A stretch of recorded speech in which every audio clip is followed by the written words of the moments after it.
So, welcome to the second episode of the Black and Green podcast. It is February 15th, 2018. And you might notice that yesterday was the first episode, and asking yourself if this is going to be a daily thing. The answer is unequivocally no.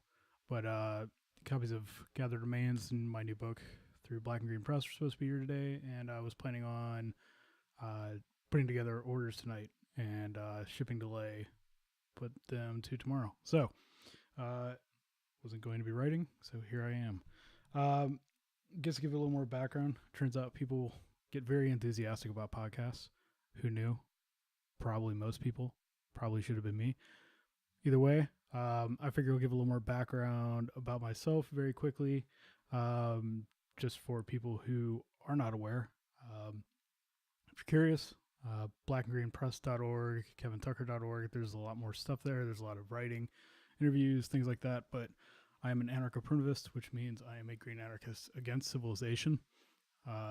And I've written, well, my second book is coming out. It's called Gathered Remains. My first one is for Wildness and Anarchy.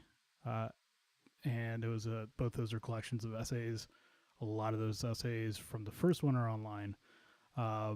Second one, not so much. The first one is sold out. For Wildness Anarchy is sold out. I do plan on putting out a second edition this year. It takes money. So, if you're interested, check out the books. Check out Black and Green Reviews, a project that I am the founding editor of. We started back in, first issue came out in spring of 2015. We're on issue 5 right now. That came out last month.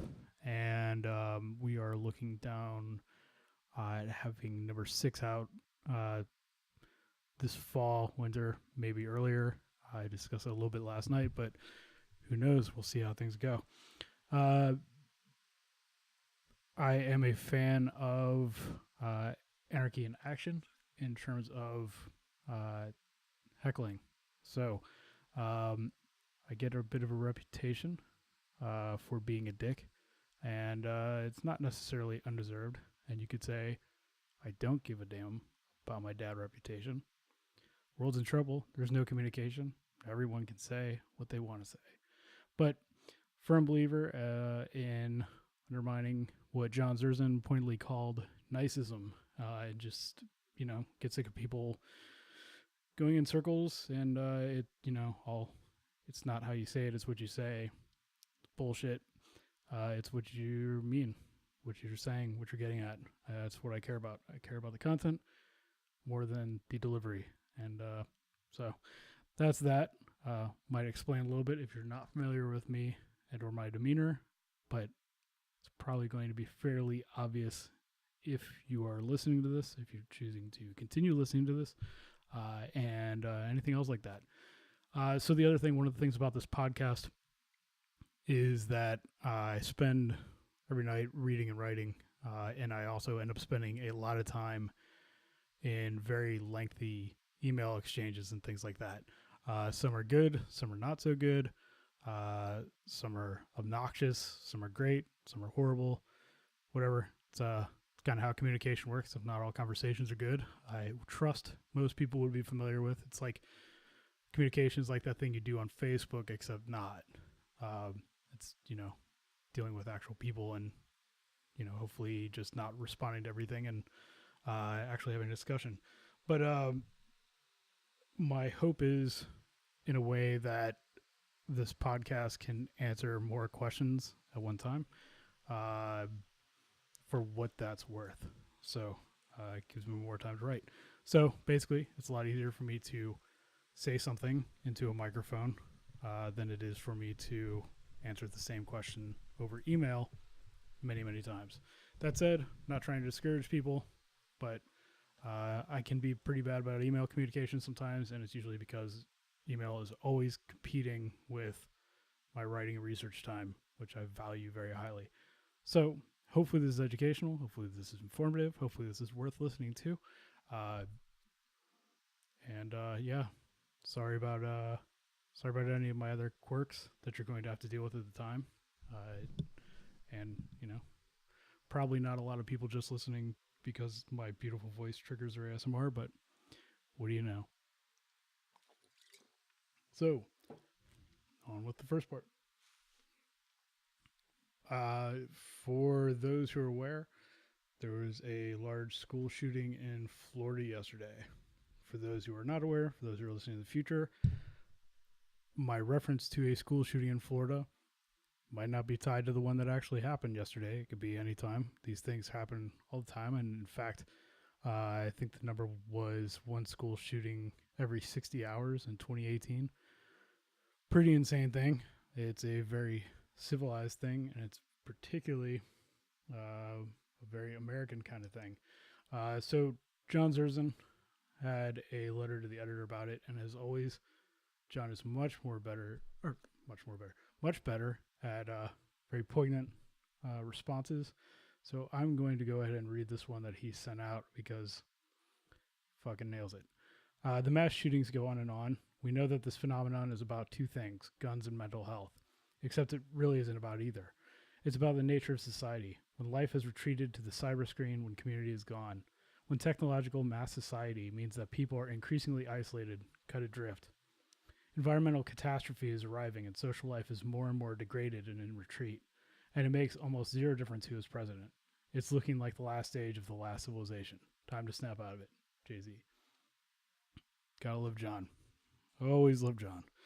So, I think that so much of this supposed conversation that happens every time around this is trying to kind of obfuscate a lot of points about society in general and really focus on, what's guns or gun access, guns rights. And it really becomes this issue of, you're either for or against gun control, you're for or against more mental background checks or whatever it is.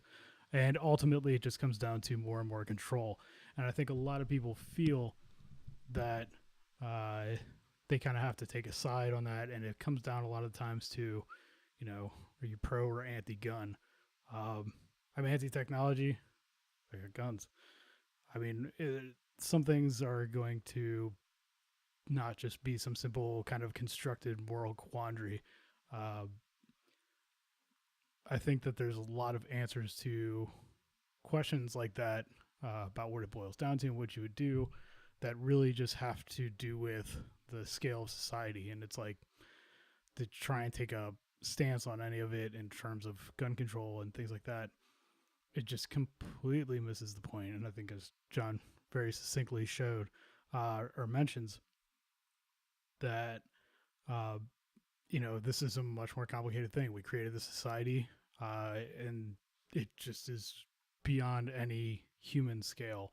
And so all these things that would otherwise be picked up, be responded to by community, be responded to by other individuals where somebody could step in and intervene instead of, hey, this person read a bunch of white nationalist shit on Facebook or whatever on YouTube, whatever kind of shit they're doing, potentially doing drills with some fucked up neo-Nazi alt-right shitheads and things like that to prepare for this, and having, of course, the legal and almost social backing to do the kind of shit they're doing potentially could have been worse or more targeted. Not to say it wasn't anything. 17 people were dead so far.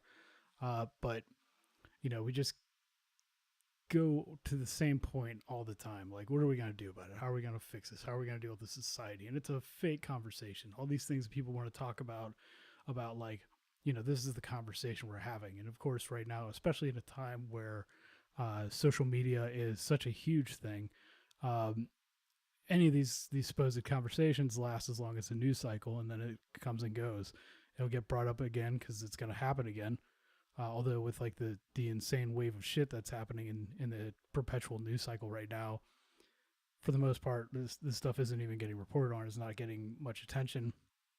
And again, I think it kind of comes back to this whole disaster fatigue and feelings of helplessness and feelings of hopelessness, which aren't unwarranted in these kinds of cases. And it's something that I'm definitely very cognizant of, especially when I'm out with my daughters and things like that. Try to avoid public places. I don't like cities in the first place, but always kind of being conscientious when you're around a crowd or something like that. And it's a crazy situation to be in where you realize that you're in this situation where anybody that's around you could break at any given time. So to kind of segue that a little bit here, uh, violence was the subject of an essay of mine called Society Without Strangers. It was in Black and Green Review number 4, which is actually almost sold out. So if you're interested, blackandgreenreview.org, they're still there. I'm going to post up the PDF version because people have requested that, especially because international shipping really fucking sucks. And it's been kind of cost prohibitive for a number of people. But I will have that available. But in the meantime, number 4, and I do strongly encourage people to actually get the physical books. The idea being that, you know, it's not going to be the same kind of shit that you see on the internet, and kind of having these experiences going back to Nicholas Carr and The Shallows and talking about the way that we interact with electronic information, where we're just kind of clicking through and never actually absorbing things, versus the experience of a book where ideally you're isolating it, paying attention, and taking the content seriously, and the format matches that.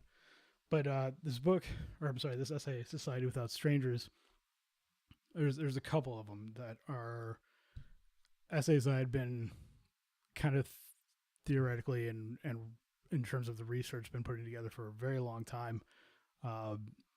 And they're large. They're fairly large. Both those essays are about 30,000 words. This and Hooked on a Feeling.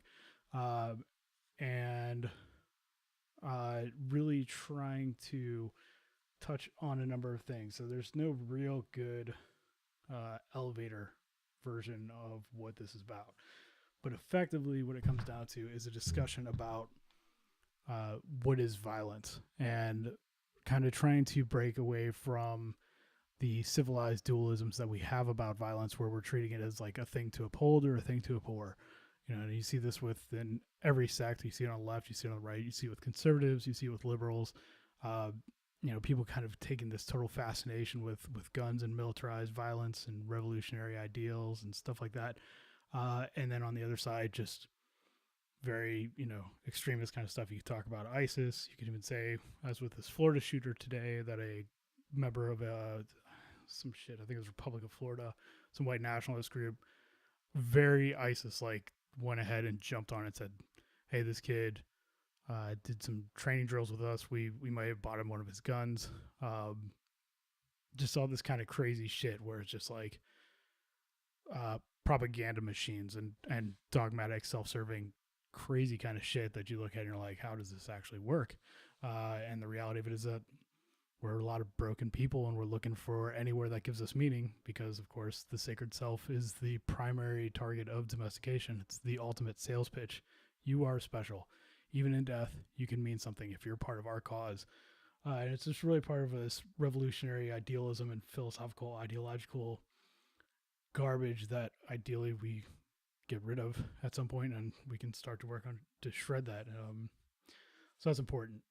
But my goal is to say in here, and hopefully I do, is that our relationship to violence is based off reification, based off of turning the idea of violence into a thing.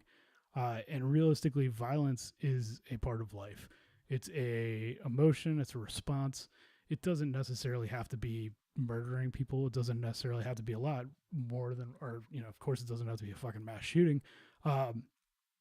But it really just is a part of the world. And of course, as obligate carnivores ourselves, and even, you know, looking at herbivores and things like that, you see outbursts of violence all the time, and they don't necessarily mean much.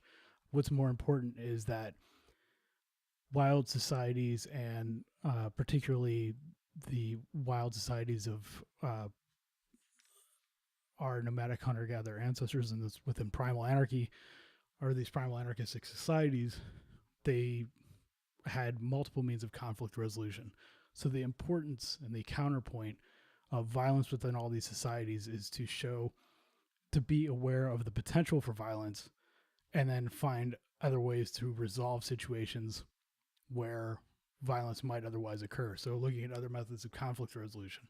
So Society Without Strangers is looking at conflict resolution in terms of how primarily it's starting out how hunter-gatherers found other ways to deal with the potential for violence. And it goes back to, raising their children to resolve. And of course, big thing being to just be nomadic, being able to not have this group identity and not being tied to a garden, not being tied to a warehouse or surplus shed or something like that, storage sheds, and just being an individual who's capable of going off on your own, going and joining another band, going and joining another camp. If there's irresolvable tensions, just walk away from it. That's all there is to it.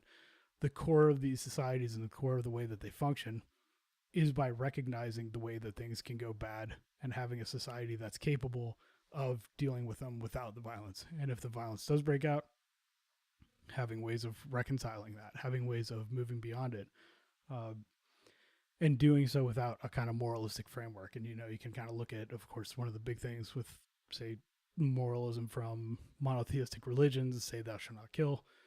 Of course, these motherfuckers kill a lot of people, but you could kind of say it's like you shouldn't kill. But in the case of a nomadic band of gather hunters where there's 25 to 100 people in a band or a camp at any one time, and somebody does kill somebody, if the other people have to deal with that person, then there's a moral code. And so really another point in this essay is that moralism is the creation of larger scale societies, our move from this band life, this natural kind of anarchistic mode of existence, into a position where we have to have response to an existential crisis. Or how do we respond to this as a whole or as a society? Because how are we going to function? How are we going to deal with it? And I'm going to get to this in the following this part, whatever, I don't know, sections, but I'm not sectioning anything, so who fucking cares? The next thing I talk about my hatred of philosophy, but in practice, you can kind of see where all of these things that we know about moralism and philosophy and ideology and the state and law and religion are really just meant to ordain and micromanage the becoming necessary consequences of removing ourselves from these primal anarchistic situations where things just worked and people had the ability to move on. They had the ability to deal with conflict and resolve it. The other side of this is being the conflict resolution and healing and bonding aspects of the trance dances and things like that amongst nomadic hunter-gatherers and some rituals. That's in Hooked on a Feeling. Sorry.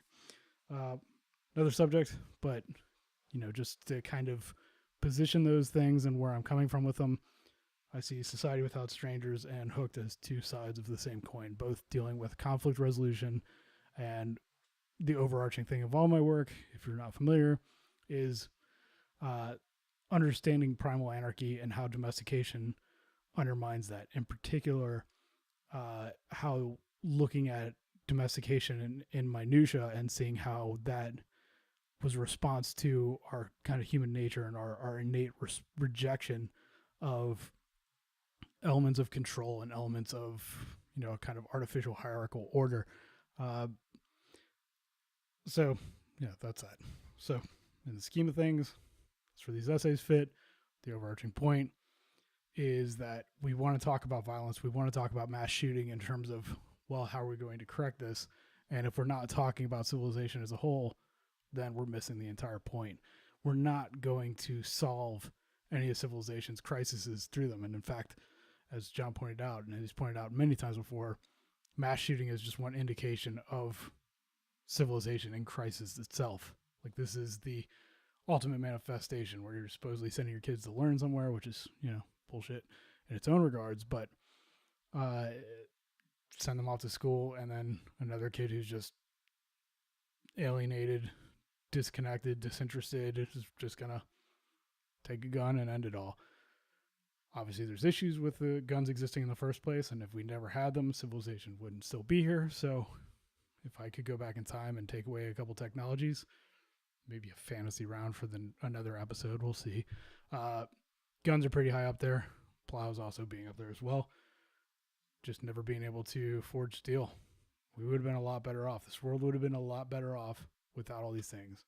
But they're here, so I'm not going to try and construct some moralistic framework to say, how do we deal with the things that are here, other than saying, and the society that makes and uses them. So, much more complicated than that. We can get into that later. But for now, I wanted to read a bit from this, which is something I am not fond of, just reading my own work out loud. But I, in particular, in this instance, I think that it might be pretty relevant. So,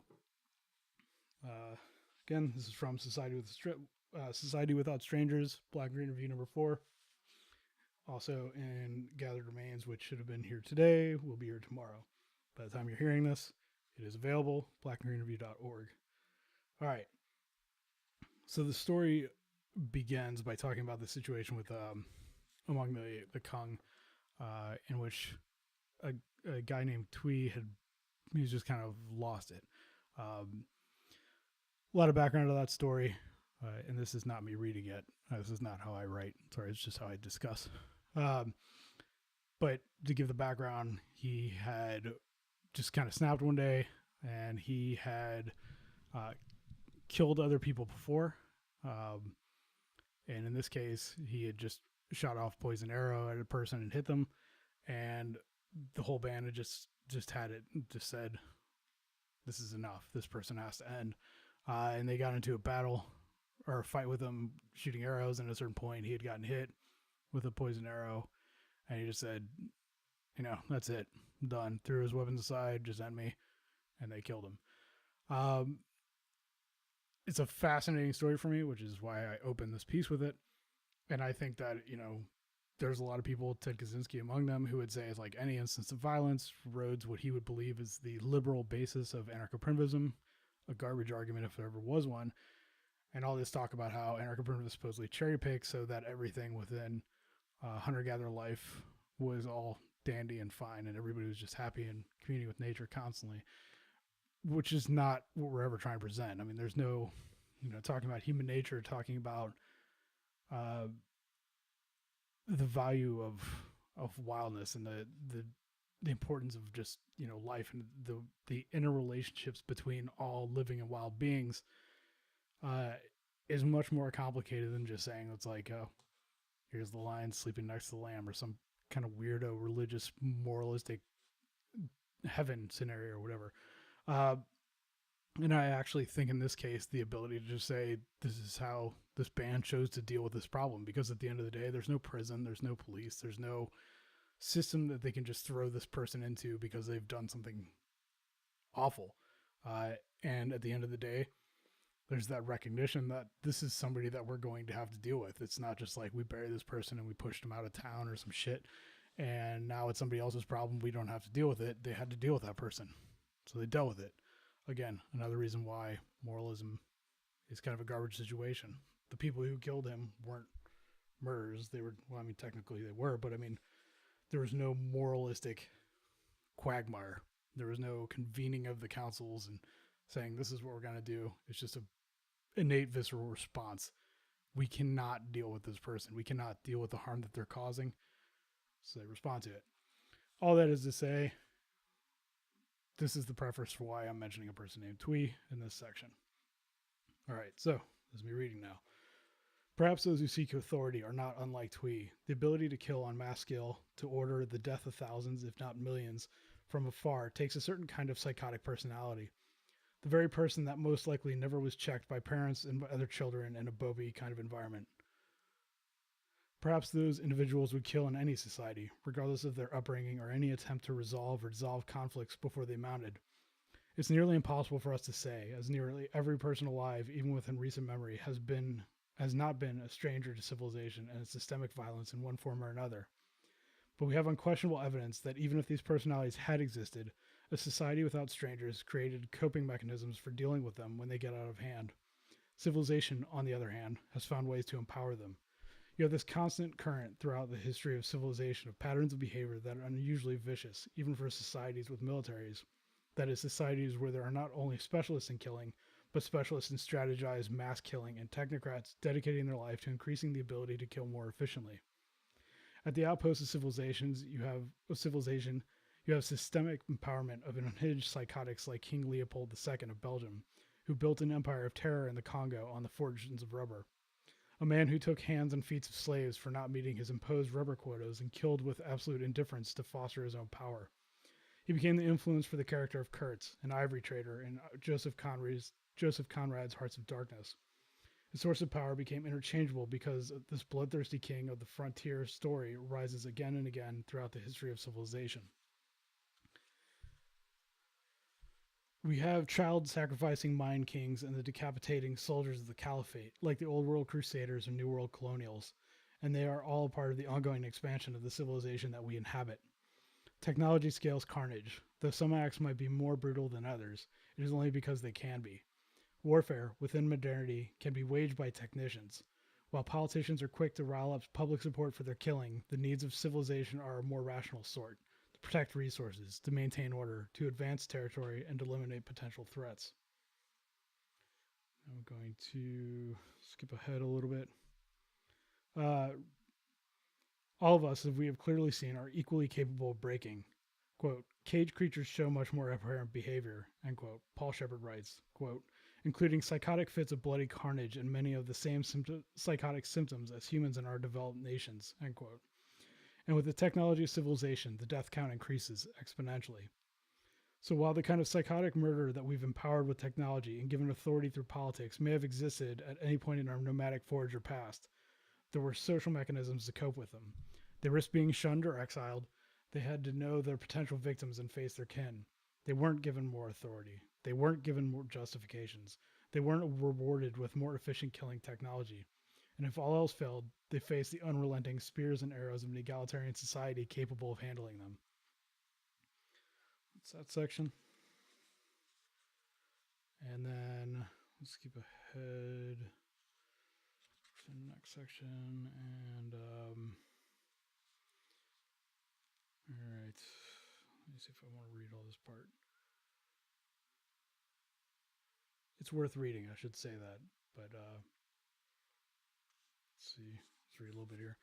All right, so what do we do about this? How do we respond to a globalized civilization and its implicit violence?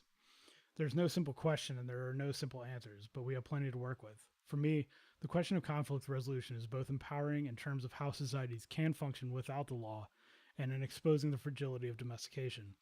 The state is built upon technology, and that is neither a small feat nor a minor footnote in the history of civilization and systemic violence. As we see every day, when people stand up to power, they face the blunt force of its physical brutality. The law serves it well to lock away potential threats. But it is fragile in the sense that it works because we are trained to ignore the potential to deal with each other without the inclusion of state infrastructures, that is, without prisons and police. The state is strong if we continue to see resistance only on civilization's terms, limited by law and the ownership of violence. If you focus on the source of that power, technology, or to be more specific, for our current world, electricity, then things look very different. In order to understand and undermine civilization on that level, we have to go back to the beginning. Why do primal anarchistic societies function? The answer is community, namely egalitarian communities built on the foundation of flux and fluidity. For us, I'm talking about building communities of resistance.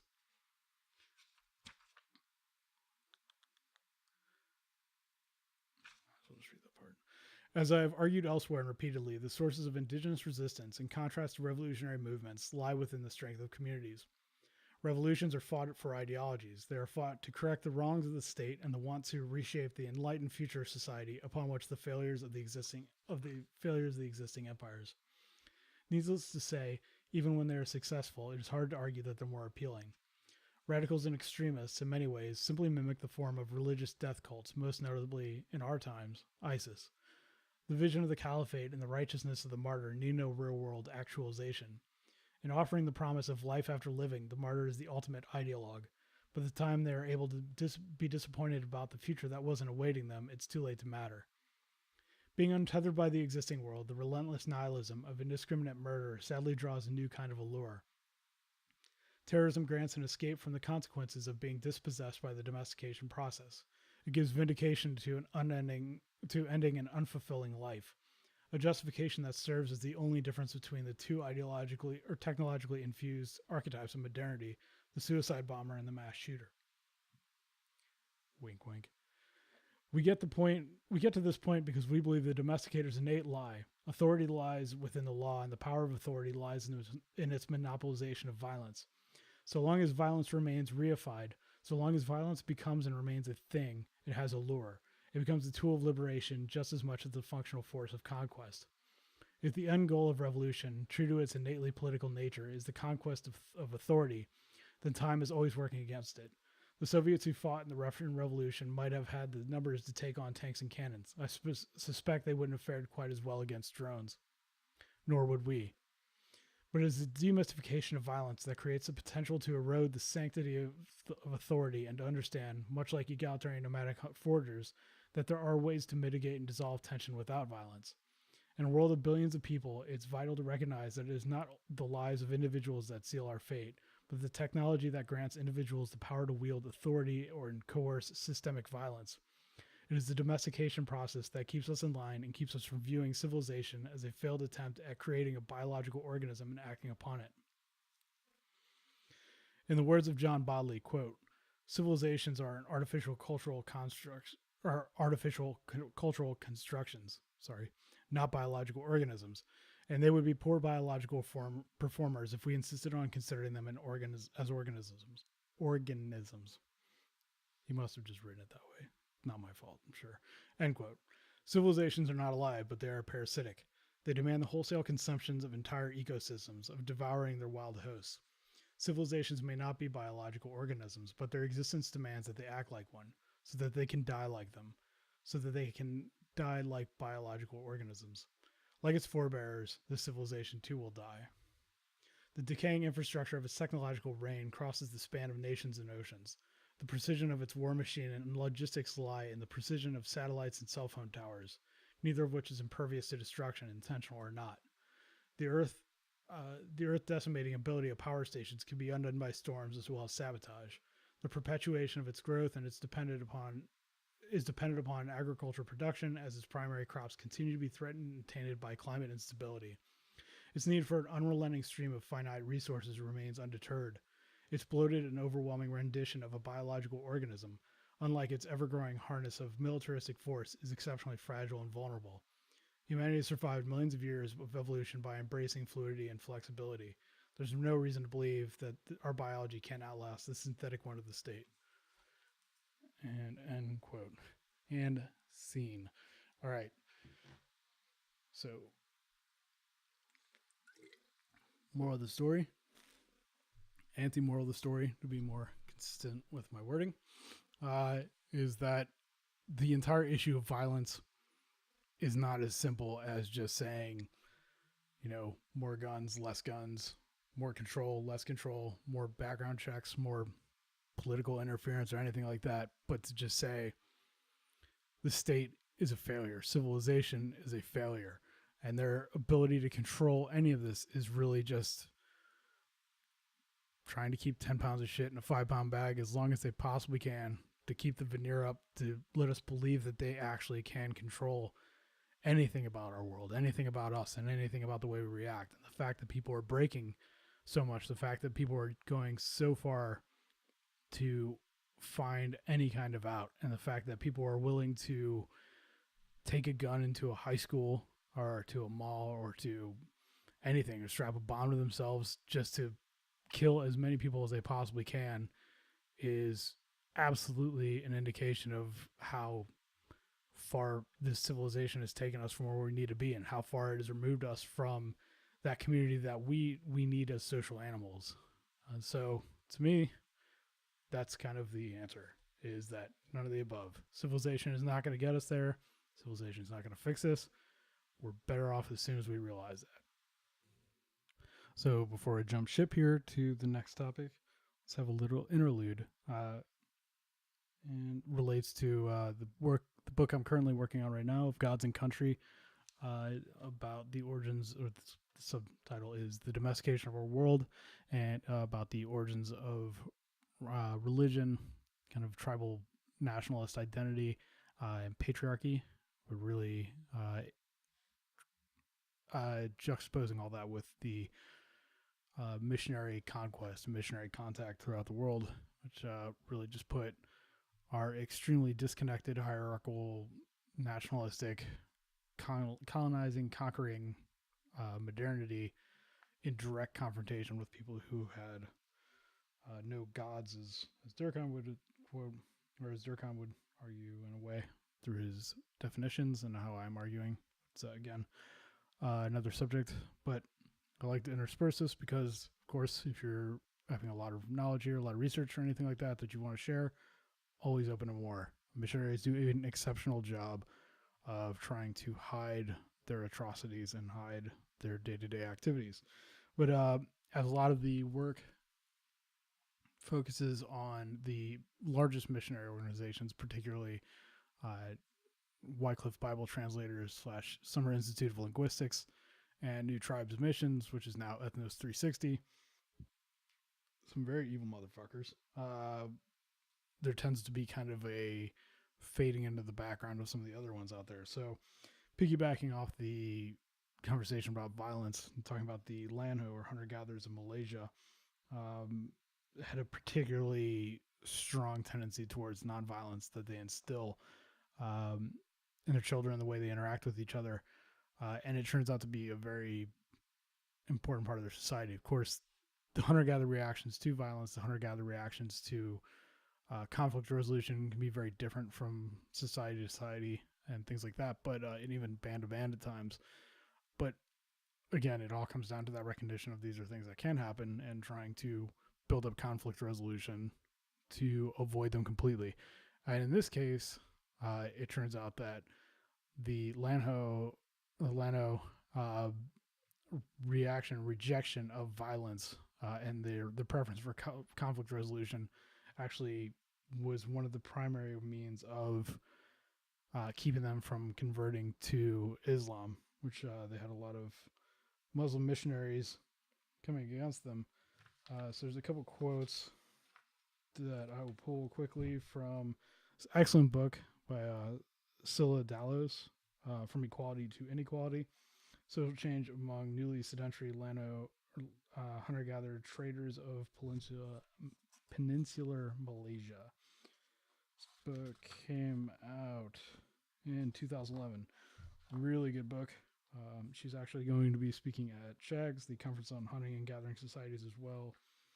Also in the Anarchism and Hunter-Gatherers section, which is pretty awesome. And I'm looking forward to reaching out to her. But this book is good. Really solid one. And let's see. So to give a kind of baseline for how they saw it, these are a couple quotes from the Lano themselves. On the outside, we are Muslim. On the inside, we are Lano, as before. We like to be free. We don't like to follow any religion. Just kind of talking about having to put up airs a little bit for the government bureaucrats. And then their actual response, their actual feelings. If you don't believe us, don't come back. And you can also take your mosque with you, in terms of how they really feel about the Muslims being there and about any kind of religion being pushed upon them against their hunter-gatherer wants and needs. So interesting as well that their views about violence were one of the reasons that they pushed away alcohol at the settlements, which is one of the great undoings of contact, is to introduce alcohol. And of course, when you add alcohol to any situation, you're going to get more violence. So they recognize that immediately. And instead of just kind of pushing themselves more towards this complacent drunkenness and fighting and infighting, actively kind of saw the thing. And this again, the nonviolence principles that they had developed really bolstered this anti-colonial, anti-missionary aspect of their societies, which I think is really awesome. So that just want to read this other quote because I love it. And sometimes the easiest way to argue with religion has nothing to do with the context of the supposed holy books or whatever, the fan fiction of patriarchs. And so this is their response to the views that they say of where the Muslims, everything in this world is dirty, even the waterfall is dirty. When the Malay says the food you eat is not clean, I tell him, You throw dead cats, dogs, and birds into the river. The fish eat the dead bodies. Then you catch the fish, make a nice curry of it, say yum yum, tasty. Now that is halal for you. So, often overlooked are Muslim missionaries, and there's a hunter-gatherer response to their imposition, and a big fuck you, and also a big, it's amazing that a part of our society actually carried on in order to help us resist your impositions. And for their behalf, the sooner we get rid of the threats, the sooner we kill off civilization, the sooner we can bleed it and target the missionaries themselves, the better off their chances are of survival. So in the fucked up missionary quote of the cast this time, again, kind of bouncing back off this, I got a little backstory with this one. I did post up on Instagram a post for if people had done research on any of this stuff. I was looking for more books on missionaries and more kind of tales to go along with this, and I posted this quote from this missionary in the 50s, William Pencil. He's in Paraguay and Bolivia. He was an agent, of course, of helping kill off the indigenous people there. And the quote was, "It is better they should die than I baptize them and they go straight to heaven." And this is taken from an essay by Luis Ferreira. Go forth in every part of the world and make its all nations my disciplines as well. The Bolivian Instance, which is from a book called Is God an American? By Soren Havlikoff and Peter Abbe, which was put out by the International Work Group on Indigenous Affairs and Survival International in 1981. It's a really good book, very overlooked, not always easy to find, but definitely worth reading and looking into. The fun part about that quote is don't mind baiting missionaries just because I like to fight people I don't like quite often. So my hope with posting some of that stuff sometimes is like, let's drag them out and let's make them aware that they have an enemy and that they're not being unnoticed. And so I had a missionary apologist respond to that saying it was a fake quote. It was never actually correctly attributed to him. It was from an overly emotional and not academic source, and that Pencil wasn't even in the area at the time, which is bullshit. And even Pencil's obituary discussed him being in Bolivia at that time and working with the Arreo people in terms of, helping to commit ethnocide and kill them off. So kind of pushed him and could see that he was trying to apologize for it and say it's like it couldn't have been true. This thing's just blah, blah, blah. These people are anthropologists. It's everything in it is documented as ethnographies and anthropological work is. Basically the whole thing held no ground and everything this person was saying was untrue. Just battled around with him, humiliated him a little bit, and they deleted it all, made it all gone, went away. Bye-bye. Hey, if they want to come back, bring it back and argue some more, send an email to blackandgreenpress@gmail.com, and I'll humiliate you a little more, and we'll have some fun with it. And you can, any other defenders of God out there or any other mythological creatures that have been used to justify or take part in the conquest of the world and colonization of the world, if you would like to represent them, you can send an email to the same account, blackandgreenpress@gmail.com. Let's have some fun.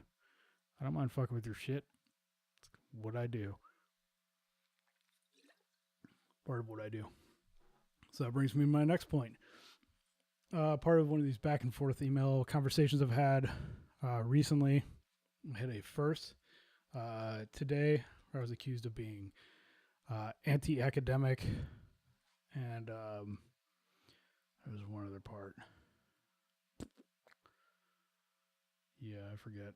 Or having anti-academic undertones, which is a first. I think a lot of people probably have called me more academic, and I think most likely more anarchists have tried to write me off as being academic. To me, it's just kind of a stupid point, and I think most often what happens is when people are saying that they're anti-academic or anything like that, they're being kind of lazy. Now, that said, I am against pointless droning on and just taking everything as though it's a mental adventure and there's something to solve here that has no real consequence in the world. Everything I do is to hopefully understand and undermine the domestication process itself. It's the entire point of what I do. I make no question about it. I'm not willing to cheat or slight anything that I'm doing to try and attain that end.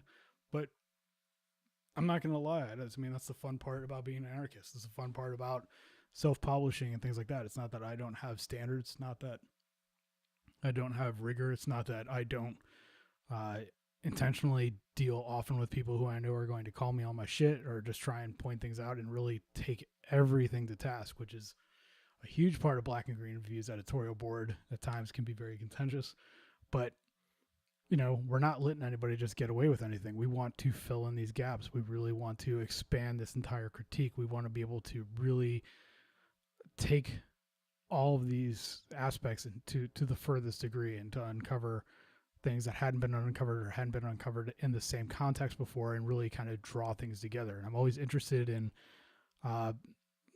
writers and thinkers and pieces that can pull things together from different realms. So talking about my own work, it's ethology, ecology, anthropology, history, some sociology. I mean, I'm really interested in looking at very specific areas in relation to how we as social animals relate to each other and how we relate to the world and how domestication predictably undermines that. As I mentioned before, as I'll mention again, it's kind of my shtick. It's what it is.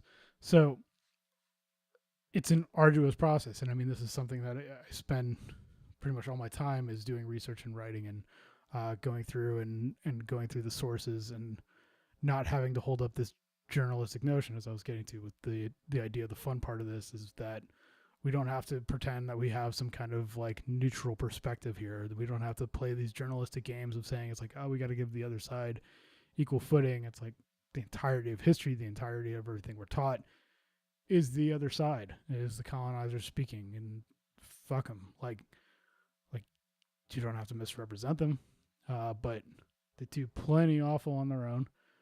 So I don't need a defender, and there's no need to. There's no need to give people credit where it isn't due. Call it as it is. Don't have to be nice about it. I don't intend ever to be nice about it necessarily when it comes to representing the intentions, wills, and actions of colonizers. It's a pretty big, hefty fuck you to all of them and to all their current and existing and past enforcers and agents. So that said, I think that a lot of what happens within the anarchist scene is this kind of faux anti-intellectualism and faux kind of anti-academic. So it's basically saying that anything that's got citations, anything that's got research, anything that's got this kind of arduous process behind it is untouchable, or it's just kind of like hoity-toity, snooty university bullshit. And that said, there's a lot of things produced that are exactly that. I mean, the academic machine really has existed in a lot of ways and just trying to find ways to perpetuate itself. That stuff does exist. It doesn't mean that everything ever produced by it at the same time is pointless. So this is kind of a roundabout way of getting to this main point of this section, whatever we're going to call it.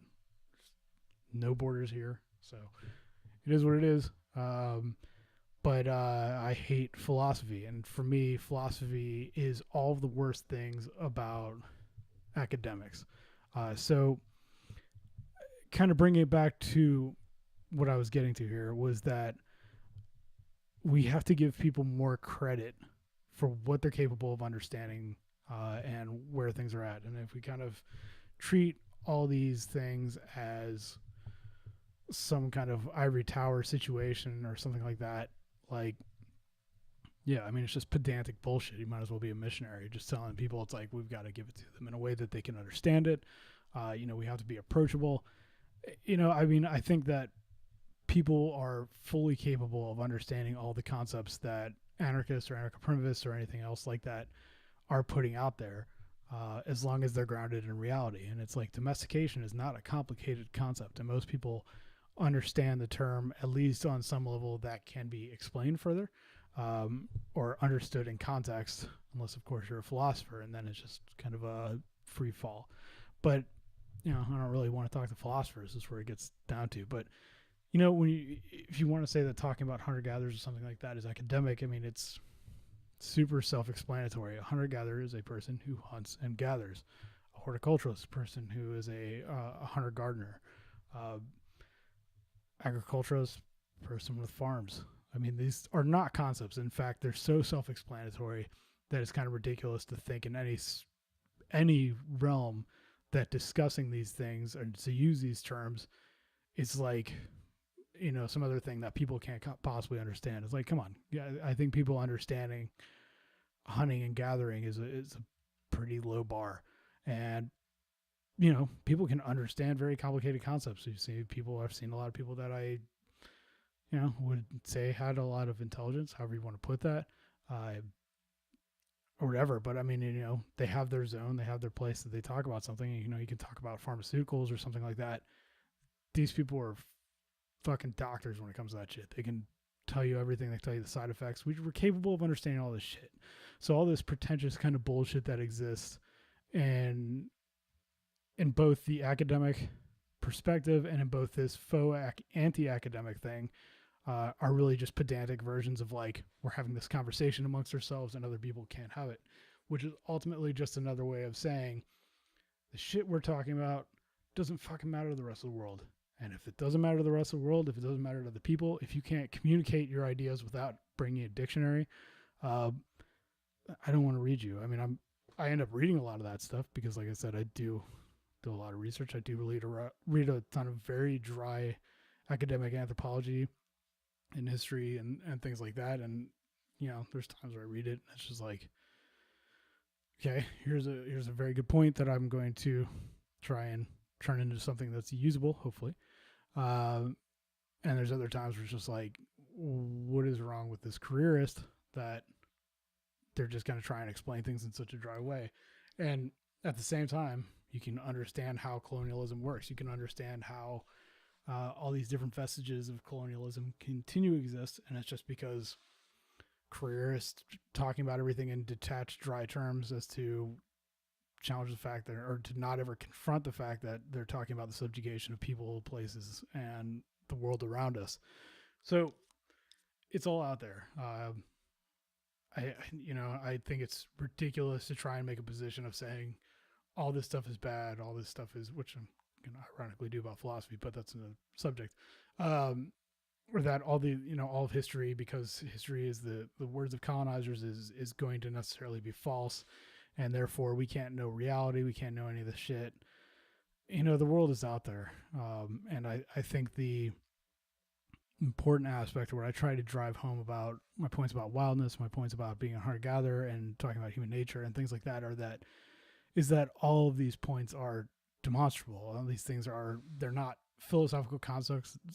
They're not ideological concepts in the sense that like, this is me regurgitating my dogma for you to just believe, but to say, the way that our eyes move, the way that our body wants to run, the way that we see, hear, and interact with things are built upon this hundreds of thousands of millions of years of evolution as nomadic hunter-gatherers. It's the way we see things, the way we do things. And when you look at things, when you look at history, as I do from a culture and materialist perspective, you can just see patterns. And these patterns are constantly being replicated. And that's why I think it's important to look at the minutiae of domestication. It's not that I'm saying any society that has some element of domestication is as fucked as the other. It's not like I'm, shitting on the Yanomami or shitting on the Sioux or anything like that. It's just to say that we're in a unique position historically in this world.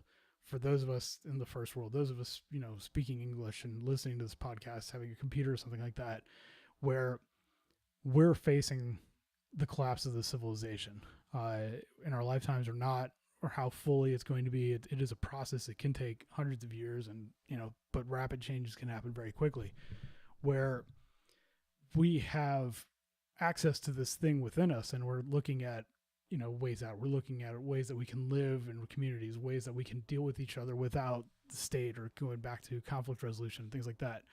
And there's all this hyperbole and all this talk about creating some future society, or whether or not you should even talk about creating some future society, that just kind of carries with it a lot of very laughable historical inaccuracies and lack of awareness about history, but also delusions as to what it is we're capable of doing.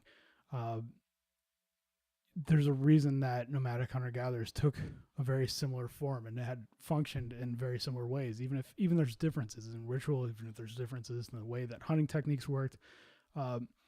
They all take basic forms. They all kind of respond to things in similar ways. Even if there's differences, there's still kind of a general response. It's conflict resolution through movement, through dancing, through singing.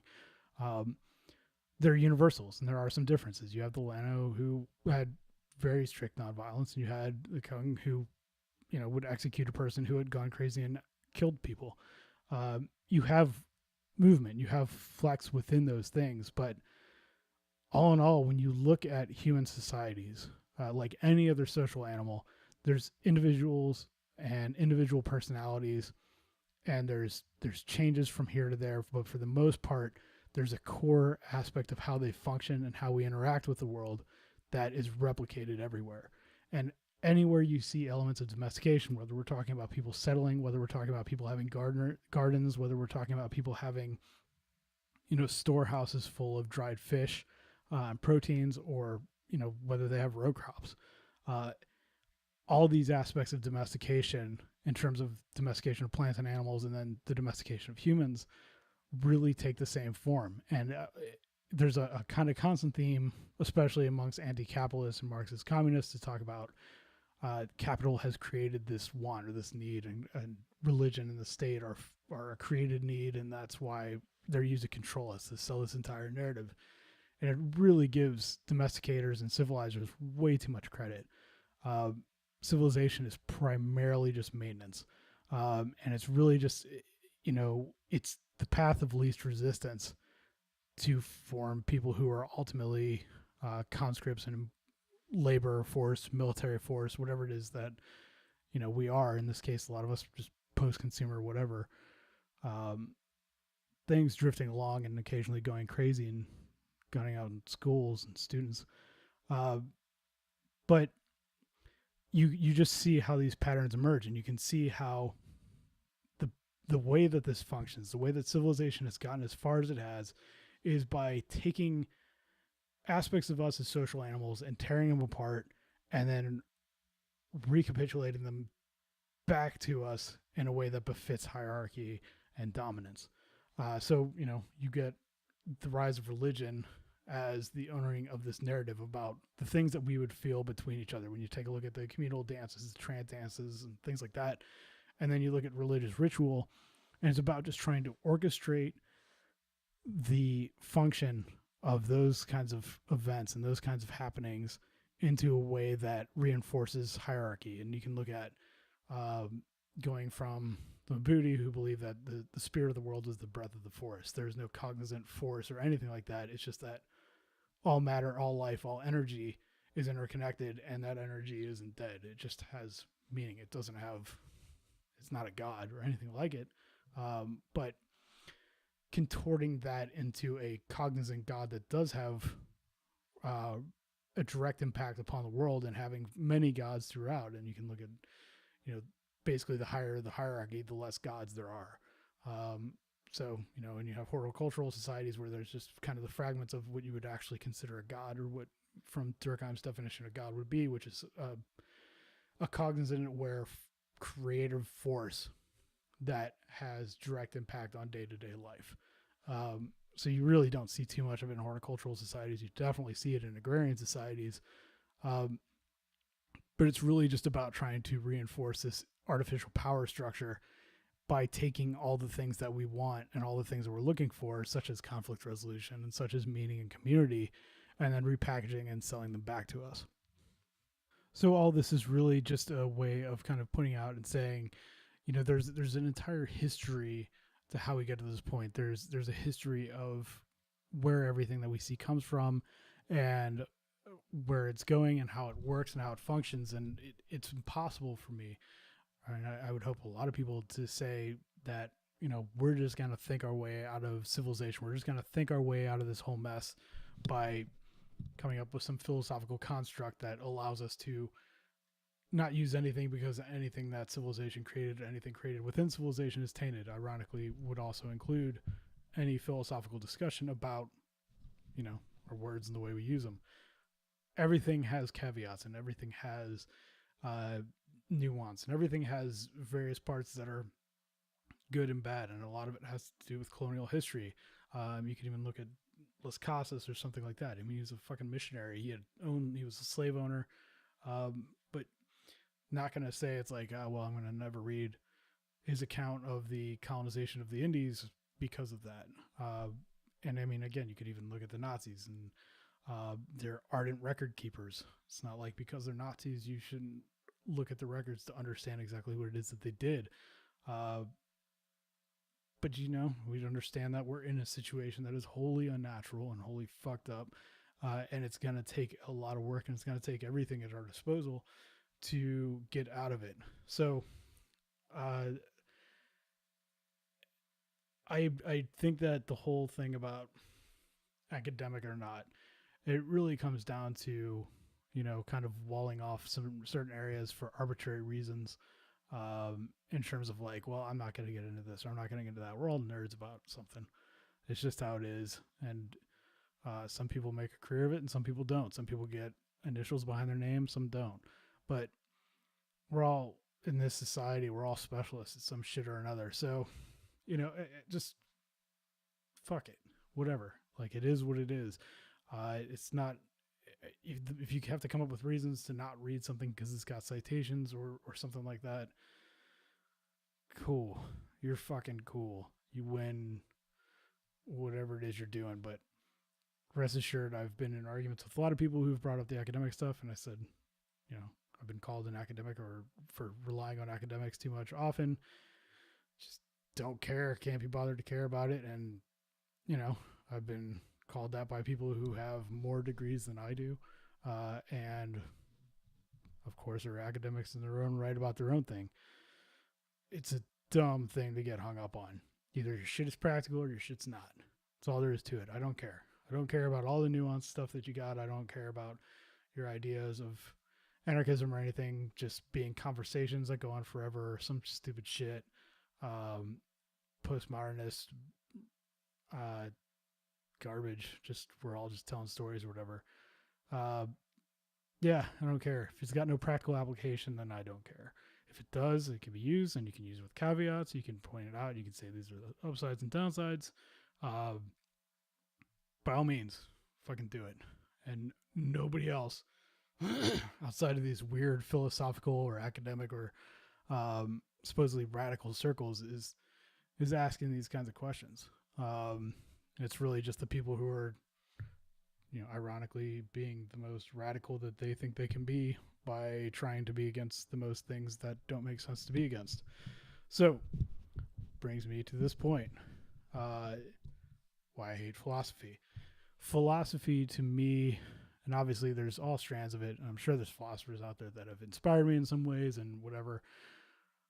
Caveats aside, like, philosophy itself is just thinking about thinking, the thoughts about thoughts. It's all just, to me, very peak domestication. And it's not to say that nothing good has ever come of it or nobody's ever been influenced of it in positive ways. It's just that I don't care. And I really get annoyed when people want to take all these conversations to a philosophical place, because it's always in the worst ways. It's always in these subjectivist kind of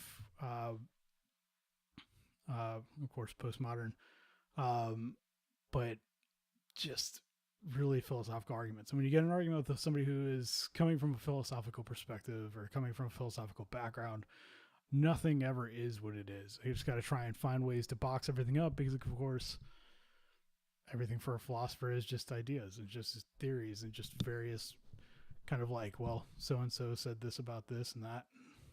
I don't care. So the question I got asked was if I'm a realist. Um, this is not far from some bullshit douchebag Bellamy wrote years ago. This whole garbage nonsense thing, talking about being a green Platonist. Never read the final thing. It was in Black Seed. It's a piece of shit. But the earlier version of it was supposed to be a debate about egoism in Black and Green Review between me and Bellamy. And we had very specifically laid out kind of like the guidelines of what we thought the discussion and debate section of Black and Green Review early on was going to be. Would say it's like person A presents a point, person B presents a point, person A responds to person B responds to person A. So point, response, heavily monitored and mediated to say it's like, are these points being hit on or not? How much can we actually just articulate this as being these points instead of just pinballing back and forth and kind of this anarchist tendency to just want to respond to everything and say nothing. And he was supposed to be going first and making a position for egoism, which you don't really get to see. It's a lot of kind of crazy nonsense, especially coming from Stirner. But it didn't turn into that. It turned into this like 6,000 word rambling thing about how kind of crazy stuff by saying I can't define domestication, because for Bellamy, who is literal whenever he wants to be and incapable of piecing together thoughts as individuals or as part as a whole, anytime I would say domestication is this or that, would think that is me saying this is the definition of domestication. So in the 6,000 word piece, I've used the word domestication in my writing hundreds, if not thousands of times, and trying to say I can't define domestication because you can't find a couple places where I said domestication is this or domestication is that. Which I will say things like domestication is bad. Don't care. Easy enough to say. I'm against domestication. I'm anti-civilization, anti-domestication. Domestication is bad. It does not mean my definition of domestication is bad.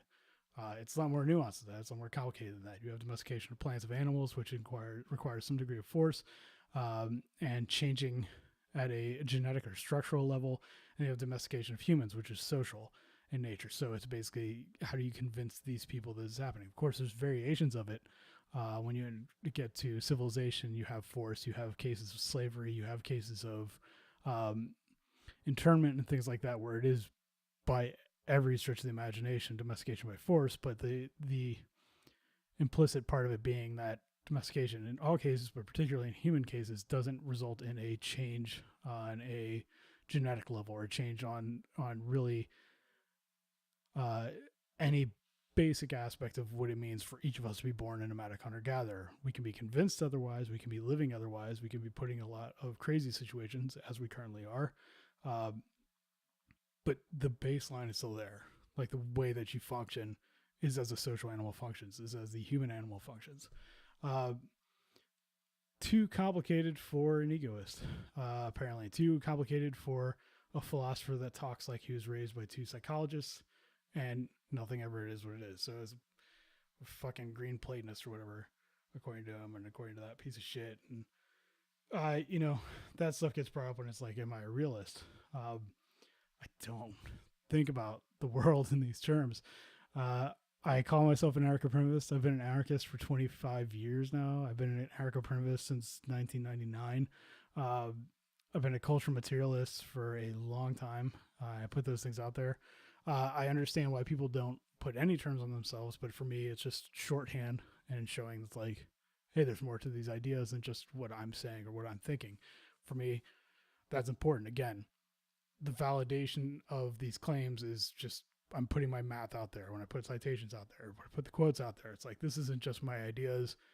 Here it is. Follow it up. See for yourself. I'm talking about wildness. I'm not trying to prescribe dogma or religion or anything like that. I'm saying these are my experiences. These are how they relate to experiences other people have talked about and how other people have referred to them in ways that resonate with me. And here is wildness. It's just a concept or just a word that applies to a relationship that goes beyond words. And here it is. This is where it is. I'm going to be this is my anchor point for this conversation. going to nail it down as much as I possibly can in things within your own life, things within your own world, and concrete things that exist in our world, such as history, anthropology, ecology, biology, ethology, whatever else that happens day to day life, and whatever else everybody has as much access to as I do, um, to put it out there. And my reason is one, this is how I think people talk when they're not philosophers, but and how people, I would hope, interact with each other. But I'm not out to get followers. I'm not out to get people to just take the things I say and just be like, yes, I believe all of that without question. I recite all this, and this is, here's my little green book or some shit like that, some ideological banter for cannon fodder. I believe that because we're talking about civilization, because I'm talking about civilization and domestication, these things are innately down to the heart and down to the way that we see the world and perceive the world. So I see any interaction I have with other people as not so much like I'm going to convince you of every single thing here. I mean, of course, I'm such an articulate writer that I'm sure it's happened, whatever.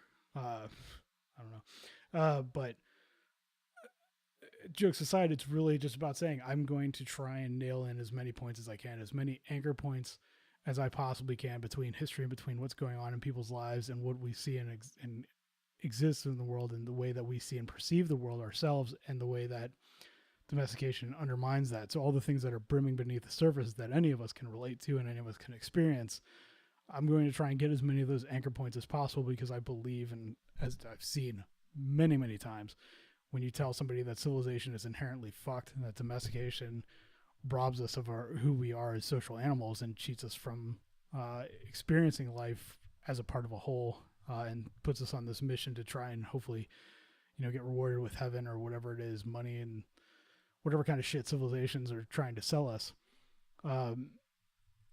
because they're going to, most people are going to reject that outright, but they're going to have these experiences. So hopefully try and get as much across as possible, and as many concrete examples and realities as possible, so that if a person's going through their day-to-day life or something like that, then it's there. It's kind of planting worms in people's heads that were feeding the soil that already existed, whether or not they wanted to acknowledge it. I don't really have grandiose delusions about how that entire process works, but again, that's why I think it's important to just be real.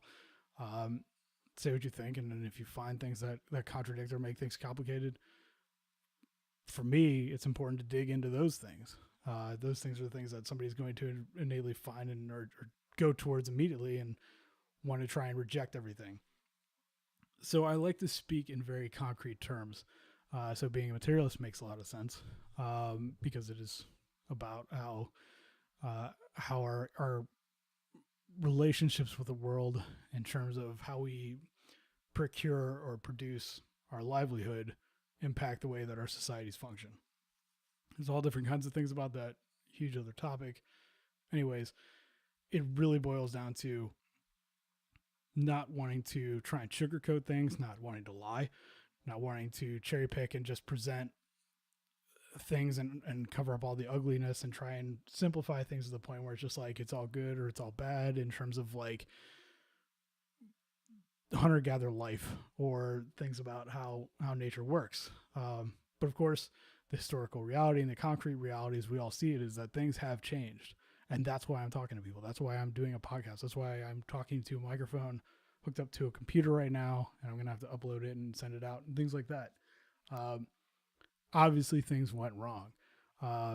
And there's no problem in saying that things have gone wrong. And the idea that comes about from a philosophical angle is kind of like you have to present everything as though it is now what it has always been, in terms of for subjectivists and things like that, and relativists, things are what they are. So you see this trend in anarchism quite often, and you see it echoed in a lot of activist circles and things like that, and places where people are trying to figure out ways to prolong the conversation without having really tangible results, in getting lost in these questions about the words themselves. And it's like, well, if we're going to construct this whole theory, if we're going to construct this whole thing, we can't know any of that stuff because we're saying history and anthropology are bad. Ironically, philosophy is okay. But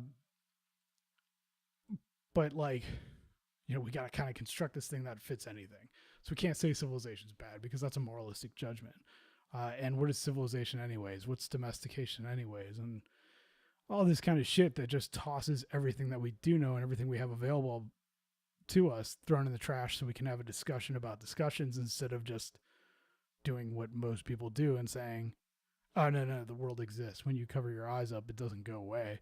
When you see an animal, it doesn't stop existing whenever it's out of your line of sight or some shit. It's like, again, how people interact with the world, how people function in the world. Not everything exists for your purpose. Not everything exists solely within relationship to you. Ultimately, we don't fucking matter that much.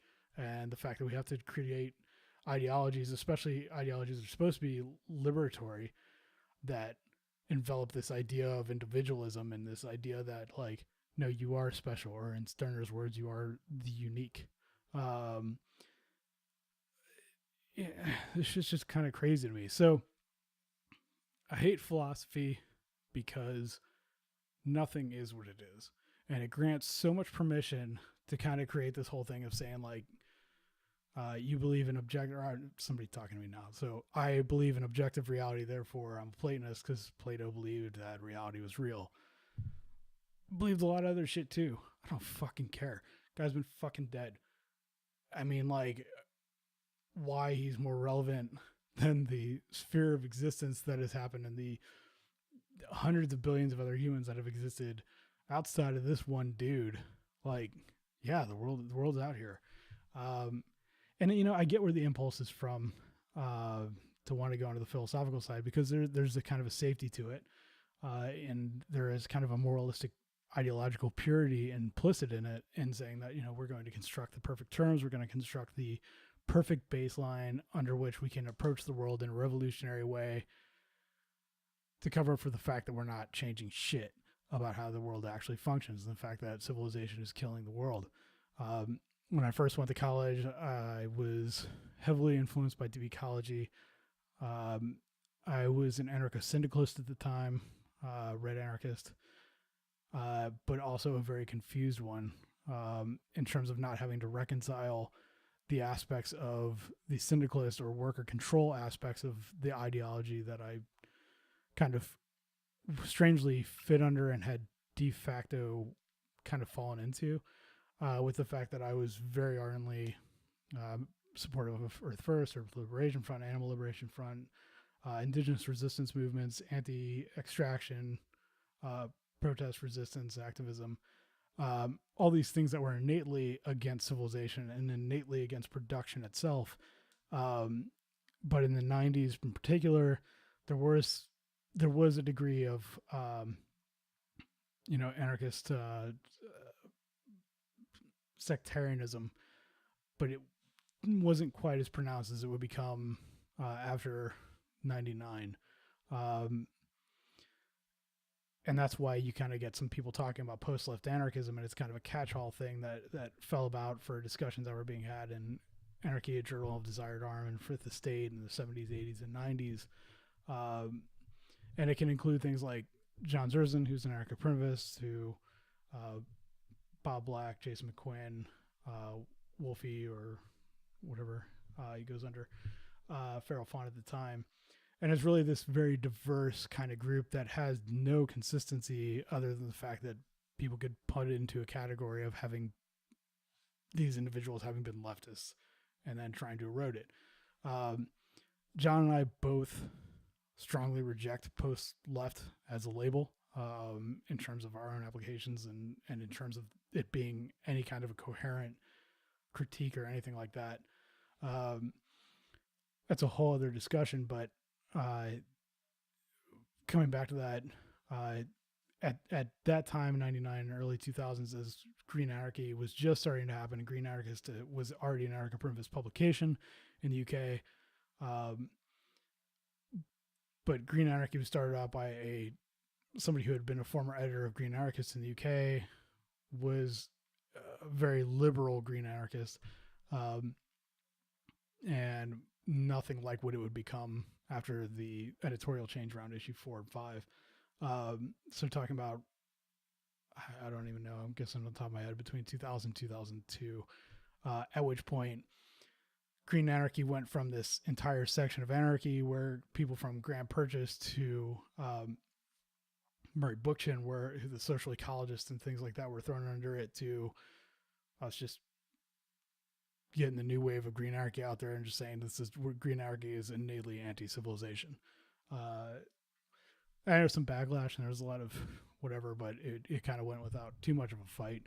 And it became a lot more obvious to say it's like there's these sides of anarchism, the green-red split or whatever, that really was pretty massive in terms of just being able to say it's like, oh, okay, the inconsistencies we had between the red stuff and between the green stuff were more obvious. And of course, these discussions have been had in primarily in a Joda Anarchy magazine, but extrapolating a lot more and becoming a lot more apparent and a lot easier to just say, oh yeah, all those inconsistencies in my ideas can't coexist as they had amongst the magazine like Live Wild or Die, which was kind of a precursor to Green Anarchy in a way. But you had red anarchist stuff, you had green anarchist stuff, you had articles about sinking whalers, and you had articles about unions.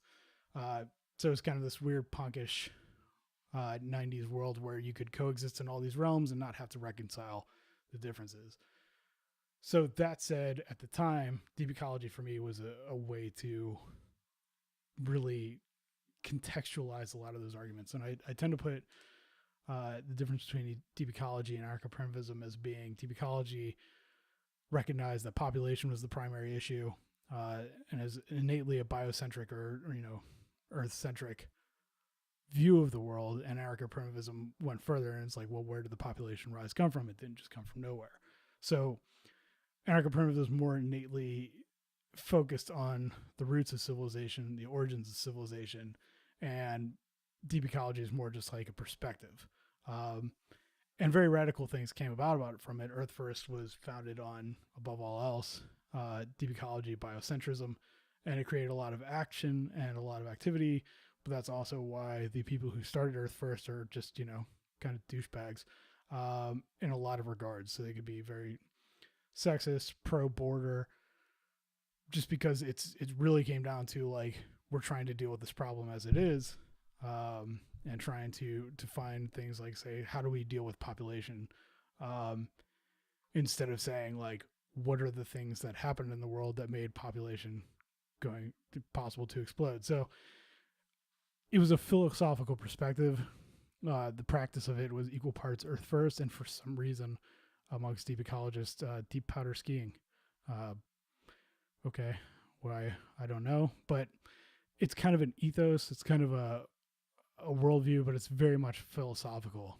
It's not interested so much in where these things came from as it is in saying like, here's a problem we need to address, and we don't need to dig too much deeper. So let's talk about it. And that's why deep ecology has been home for some eco-fascists and people who are going to say it's like, well, the problem is population, so we need to thin the population.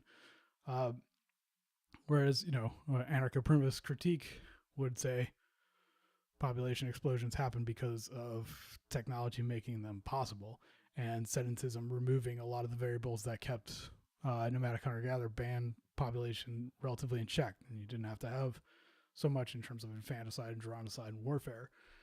Ecological reactions to, social political reactions to an ecological situation.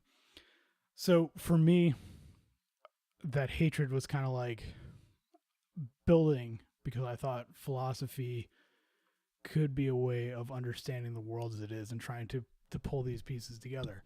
And it was very quickly realizing that wasn't the case. And there was people that when I went to college and I was first starting out with philosophy, that I like getting arguments with, I could get along with as people, and it could be kind of this interesting thought experiment until one day I just really started battling heads with some people who were nihilists, that I generally agreed with. And I did at the time have a lot more sympathy towards nihilism, and as a vegan and deep ecologist, could even be prone towards misanthropy.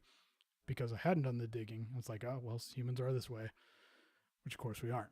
Uh, but, you know, getting into the arguments with some of these people and things that I generally agreed with them on some degrees. And it's like, and then talking about aspects of ecofeminism or things like that and seeing this insanely visceral response. And you talk about capitalism and control and things like that, and you get this kind of insane response when they would break the character a little bit, and it stopped being a little more philosophical, and you realize, hey, there could actually be implications to this, other than, you know, grandstanding, supporting ideological moves, as many of the great philosophers were, in fact, fascists and breeding into fascist systems.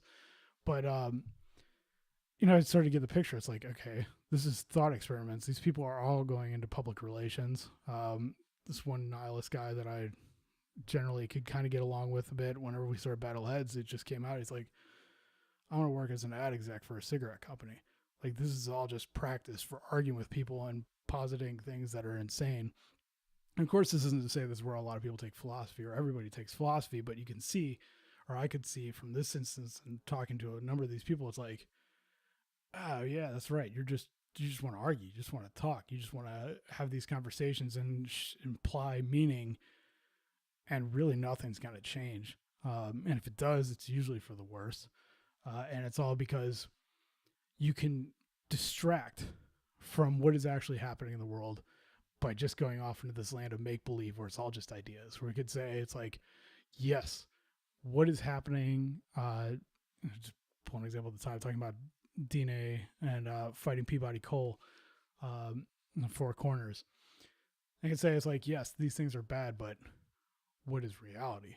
And we get lost in this whole other thing. What are subjective experiences? Like, this sounds bad, but I think these people want this. And we can get council elders and we can get people from tribal councils that say that coal extraction or uranium extraction, things like that, are good. So whose story is what? And who's to say anything about the way the world is? We can just sit here and get lost in all these beautiful ideas and try and put together beautiful words to replicate it. And it really, you know, well, let's bring it back. And this is the thing that you see the most in the anarchist world. Let's talk about the words. And the worst of it will come down to, it's like, we can't say anything unless we treat it as a standalone argument, and it has to define every term within it. And by the time you do that, you're saying nothing. It's just all it is. We're just defining these terms as we see them, because reality is subjective. It is just how I see it and how I experience it. There's no objective reality. And that's why, you know, getting in a lot of arguments with people coming from that more philosophical perspective is the point that keeps coming back up is like, we just see the world in innately different ways. And that could be painted as like realism versus whatever fucking other bullshit term that exists out there. But really, for me, it's just like, you know, is this a philosophical thing, or is this a practical reality? And arguing with egoists, arguing with people who are against, or, you know, very happy to spend their time trying to figure out some ideological construct they think that I think wildness represents, or how they think that I see wildness as a religious experience rather than anything I've ever actually said. It just gets lost in these circles. And it's like, you know, to go through this, been through this many, many times. And after having these arguments so much, anytime I see it, it's just like, fuck it. We're not talking about the same thing. We're not looking at the world through the same eyes. We can go through the whole thing. I can explain to you, you know, the nature of language, the nature of symbolic thought, symbolic culture, how civilization managed to kind of pull us away. The domestication process manages to pull us away so far from the world as it is that we only see through its eyes. We can only interpret it through its language. But at the end of the day, it's like, yeah, you can pick apart all the words, and we do. We do a good degree of it, and through anarcho-primitivism, and we question the entirety of it. But that's within context. It's not just about language. It's not just about numbers. It's not just about the printed word and social media and things like that. It's like, where do these things come from? Where are they going, and how are they used? What are the practical applications of them? Where do they begin? And more importantly than any of that, by understanding where they begin, how do we end them? And that all of these things have an end. And if we're not talking about this, if we're not talking about, you know, fighting civilization, if we're not able to talk about civilization as an entity, as a historical process, or as a historical creation that exists within our own lives and threatens them at the exact same time. I don't want to have that conversation. And to me, I could be wrong. People might take this different ways. Whatever, sue me. I don't get the point of those conversations. I'm sure they're fun. I'm sure they're entertaining. I'm sure you can get a very good self-righteous feeling from them. But it's not a conversation I'm interested in having. So when a conversation goes to that point where it's just like, are we talking about objective reality? And people are saying it like it's the fucking worst thing they ever heard, and I might as well be a Christian or some shit. Conversation over. Period. And done. That's all there is to it. We don't see this world in the same way. I'm not wasting any more time on this. I've had this conversation, this argument enough. That's it. So now I'm putting it out here. Hopefully it happens slightly less often. It is not going to, that's for sure. But hey, if I stop it from happening one time, that's fine with me. You can have that conversation with plenty of other people. I'm sure there's plenty of people who are fucking stoned off their ass and they want to talk about, whoa, bro, like, what's real? Is reality real? Have fun. Me, it's very simple. Reality is objective. Experience is subjective. So there you have it. And I just threw a whole bunch of philosophy and a whole bunch of everything into one category just because, a whole series of books that have icebergs as metaphors on the cover aren't going to get my interest in the matter any more than it is. And as it stands with history, ecology, ethology, anthropology, there's plenty more shit that we know about the world that we don't have to sit here and second guess about and debate about whether it exists or not, and actually get to something that matters. So that's where I'm at, and that's the importance, I think, of having anything grounded. So rant over for now. We'll see. It'll probably come back, and I may or may not choose to acknowledge if it does, because I think I've spent enough time on it. We'll see. So that's that. And just to kind of rehash some things here, the podcast is Black and Green Podcast. And you want more information, you want to submit questions, comments, feedback, tell me to fuck myself, whatever, I don't give a shit. You can send that all through blackandgreenreview.org. There's a page for the podcast, and it's got a form on there, so you don't even have to actually send me an email if you don't want to, or you can send an email to blackandgreenpress@gmail.com, and I will do my best to respond seriously to any serious things that come across, and potentially mock other things. I don't care. Send what you got. Let me know what you think, or don't. Of course, it's very helpful if you support both Black and Green and the podcasts, and of course, I'm going to plug my own work. I do spend a lot of time and money on doing this stuff. And if you like what I'm doing, if you like my books, if you like my work, if you like Black and Green Review, if you like the podcast, any donations or anything like that are very helpful. On that page, you can donate through PayPal or sign up through Patreon or whatever. But really, if you're interested, buy the books, tell people about them, talk to people in real life. And of course, I've been very reluctant to do a podcast. One reason is that I've always been hopeful that doing actual physical books, doing real world projects and things like that can kind of bring back some of the things that we had going on forever, and actually having face-to-face discussions and things like that. So we used to be able to get a lot of money for projects by doing university gigs. So students, I don't have a whole lot of connection with a lot of you these days, but seems to have been forgotten that you're able to pull funds from schools to get speakers. Myself, John, I think Four-Legged Human as well, from Black and Green Press, Black and Green Review, are always interested in doing speaking gigs and engaging with people in workshops and anything like that. If you're at a school and you can have access to a group that can help get some funding to get us out there, that'll mean that we can get out to a different area than we're currently in, and maybe do some workshops and things like that. Always open to do talks, always open to do anything in real life over talking into a microphone while facing a wall.